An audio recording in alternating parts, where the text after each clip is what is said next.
कुछ खास हुआ ही नहीं। हाँ हाँ हाँ, नहीं नीरज जी, एक तो मैं अभय जी का फुली सपोर्ट करता हूँ। आई थिंक हम ना एक काइंड के हैंगओवर से रिकवर कर रहे हैं मार्केट्स में, राइट।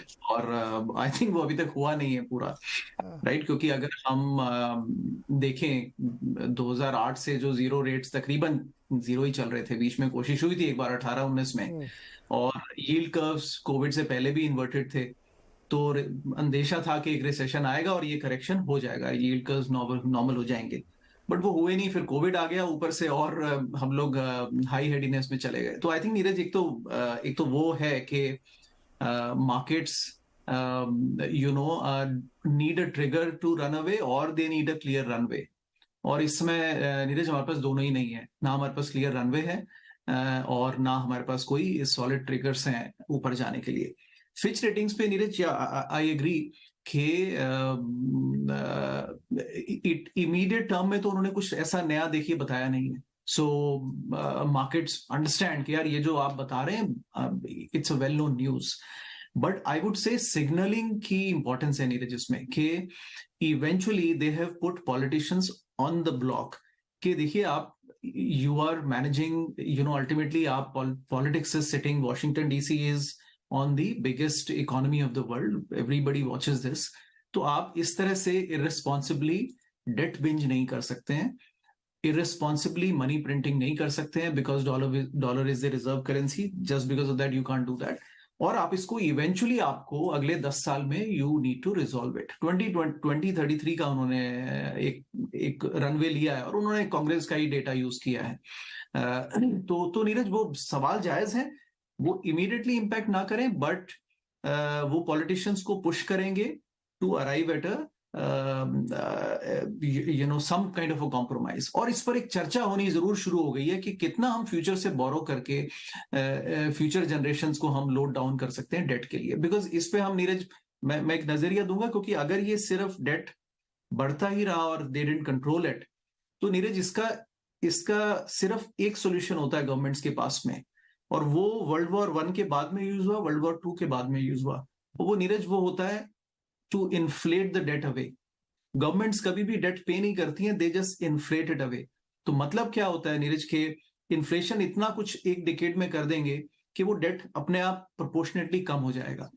अब अगर यूएस वो करने लगा नीरज, तो देखिए फेड की फाइट कहां जाएगी और कहां मार्केट जाएगा। So it can be disasters.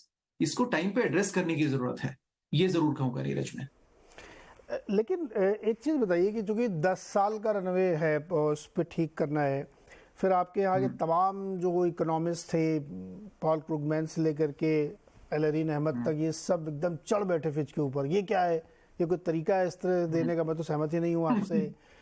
ये सब लोग हो गए नाराज। क्या उनकी नाराजगी आपको जायज़ लगती है कि भाई जब डेटा ठीक होने लगा है ना, इन्फ्लेशन कंट्रोल में आ रहा है, वेज ग्रोथ कम हो रही है, नंबर भले ही नौकरियों के ज़्यादा हो लेकिन तनख्वाहें उतनी नहीं बढ़ रही हैं, तो ऐसे मौके पे आप ऐसे मार्केट को डरा क्यों रहे? इवन मैंने तो उसमें पढ़ा, एक मूडी एनालिटिक्स ने भी क्रिटिसाइज किया, हालांकि वो डायरेक्ट रेटिंग से नहीं आते हैं लेकिन पेरेंट कंपनी सेम है ना। तो ये बड़ा समझ में नहीं आया कि ये आपस में मतभेद है क्या, कि कुछ पॉलिटिकल मोटिव था क्या इनका, फिच का? नहीं, आई थिंक नीरज, वो it's a welcome thought, but I think उसको कॉन्टेक्स्ट में हमें समझना ये होगा। एक तो यहाँ पर कॉर्पोरेट्स एंड गवर्नमेंट का एक रिवॉल्विंग डोर होता है, यू अंडरस्टैंड। तो एक हफ्ता पहले वो इन्फ्लेशन को और फेड को क्रिटिसाइज कर रहे थे, एक, I mean I don't want to name the individual, और अगले दिन वो फेडरल के, ओके, जिस शहर में मैं बैठा हूँ उसके फेडरल रिजर्व के बोर्ड पर आ गए। तो clearly left side and right side में इकोनॉमिस्ट होते हैं नीरज, जो कि अपने हिसाब से एक अपॉर्चुनिटी पोजीशन लेते हैं। आपने क्रुगमैन साहब का नाम लिया, रेस्पेक्टेबल नेम है, but he is a notable left side economist, right. तो उसमें कोई, obviously he will support all the left side policies of the government. Right और रॉन्ग कुछ में कुछ नहीं है, बट आपका कैंप कौन सा है वो मैटर करता है नीरज। सो अब आपने देखिए, notably for the rating agencies, it was a fresh breeze to hear from the government, के उन्होंने कहा कि ये तो थोड़ा पॉलिटिसाइज्ड है, ये तो पास डेटा पर है, दिस डजंट मेक सेंस। वही देखिए आप, जब इंडिया की वो सॉवरन रेटिंग्स इंक्रीज नहीं करते हैं, तो कुछ हद तक कुछ हमारी गवर्नमेंट्स भी यही क्रिटिसाइज करती हैं, right. Notably we have said about Moody's that it is quite moody, and Standard and Poor has poor standards, right? तो I think ये political brickbats चलते रह सकते हैं, but सवाल जायज हैं। और अनुराग, उस दिन अगर सुबह ये सुबह चीज़ ना हो तो एक खबर और हमारी- आई कि ट्रम्प साहब जेल जा सकते हैं, है ना? तो वो उनके ऊपर एक मुकदमा और तीसरा दायर हुआ है, एक और चौथा भी होने वाला है, और उसमें खबर चली कि अगर इनको सजा होगी तो 20 साल के लिए जेल चले जाएंगे। तो मुझे लगा ये फिच इनका आदमी है। इसने कहा अच्छा बेटा भी मैं बताता हूँ आपको, ये लो, एक बम फोड़ा उसने दोनों खबरें सेम डे की थी तो ये मैंने सोचा कि ये थोड़ा सा पॉलिटिकल क्वेश्चन अनुराग जी की तरफ बॉल किया है लेकिन ऑन ए सीरियस नोट, ये थर्ड लार्जेस्ट एजेंसी है वर्ल्ड की, जिसने